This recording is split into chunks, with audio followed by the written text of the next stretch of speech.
untuk kita semua. Di sini saya akan menjelaskan tentang teori belajar motorik. Sebelum itu saya perkenalkan nama. Nama saya Morris Jordan Mihalena, NIM 2101150042. Di sore kali ini saya akan menjelaskan tentang teori belajar motorik.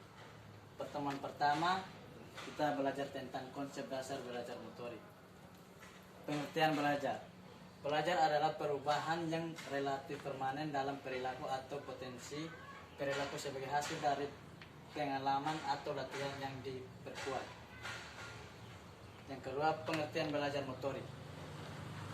Pengertian belajar motorik merupakan suatu proses terjadinya perubahan yang bersifat relatif permanen dalam perilaku motorik sebagai akibat dari latihan dan pengalaman dan bukan akibat dari suatu perkembangan.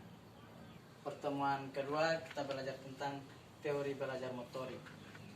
Teori belajar motorik adalah proses terjadinya perubahan yang bersifat relatif permanen dalam perilaku motorik sebagai akibat dari latihan dan pengalaman dan bukan akibat dari suatu perkembangan.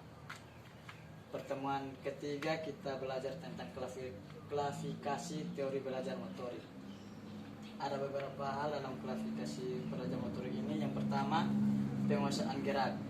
Penguasaan gerak adalah kemampuan untuk mengatur atau langsung kepada pokok mekanik dalam pergerakan.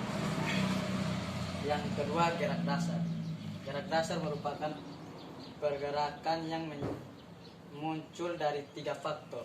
Faktor yang pertama, individu, yang kedua, tugas, dan yang ketiga, lingkungan. Kita masuk dalam pertemuan 4, pengertian psikomotorik. Psikomotorik adalah domain yang meliputi perilaku gerakan dan koordinasi jasmani, keterampilan motorik dan kemampuan fisik seseorang. Sering diperhatikan ini dapat diukur berdasarkan jarak, kecepatan, ketepatan, dan teknik pelaksanaan. Pertemuan 5 dan 6 kita belajar tentang gerak psikomotor tubuh manusia. Yang pertama, gerak refleks. Yang kedua, gerak dasar fundamental. Dan yang ketiga, kemampuan perseptual. Dan keempat, kemampuan fisik. Kelima, gerak keterampilan. Dan keenam, komunikasi non-disklusif. Pertemuan 7 dan 8 kita belajar tentang teori kognitif. Teori kognitif ini kita mulai dari yang terendah, yaitu pengetahuan, yang kedua pemahaman, yang ketiga penerapan, dan yang keempat analisis, kelima sintesis, dan keenam evaluasi. Baik, ini saja yang dapat saya presentasikan. Terima kasih.